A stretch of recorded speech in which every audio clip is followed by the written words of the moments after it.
Hey, I'm back, and in this video, I want to share with you the simplicity of why people can't lose weight using these simple batteries right here. So over here, we have a very large battery, okay? This would be equivalent to your fat, okay? An average person who is not overweight is carrying around about 100,000 calories of potential energy. A person that is overweight or obese is carrying probably double that, 200,000 calories. I think that's like 13,000 grams of fat, okay? Now, over here, we have a smaller battery or energy storage. This is called glycogen. This has 1,700 calories of potential energy. So we've got 100,000 to 1,700. And then we got this tiny little battery, which is carrying around about 15 calories, okay? About 4 grams of sugar in your blood.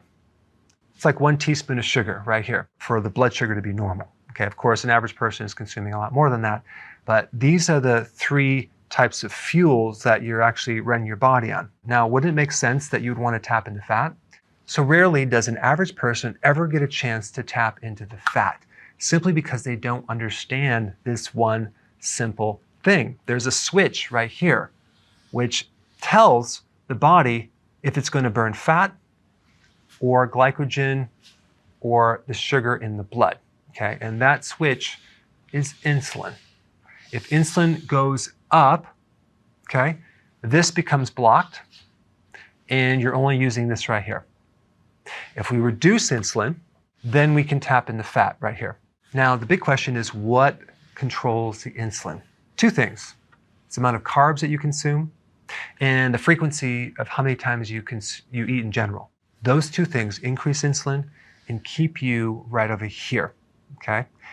If you consume a lot of carbs, like a lot of people do, an average American consumes over 250 to 300 grams of carbs, okay, every day.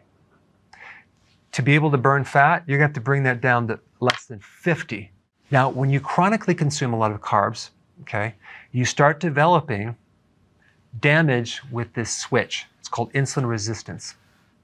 Now it's going to be really hard to tap into fat even when you do things correctly. Now, when you finally get someone on the right plan and you decrease the frequency of eating, you decrease the carbs, it could take some time to fix this switch. Okay? It could take a month, could take 6 months or longer. The key is sticking to it until the switch is fixed so you can eventually tap into the fat. And this explains why it takes some time with certain people to really tap into the fat, simply because they have a lot of insulin resistance, because they've done the carb thing chronically too long. The best thing to do is to focus on other indicators of health, because it's get healthy to lose weight, not lose weight to get healthy. I'm talking about your cravings and your hunger.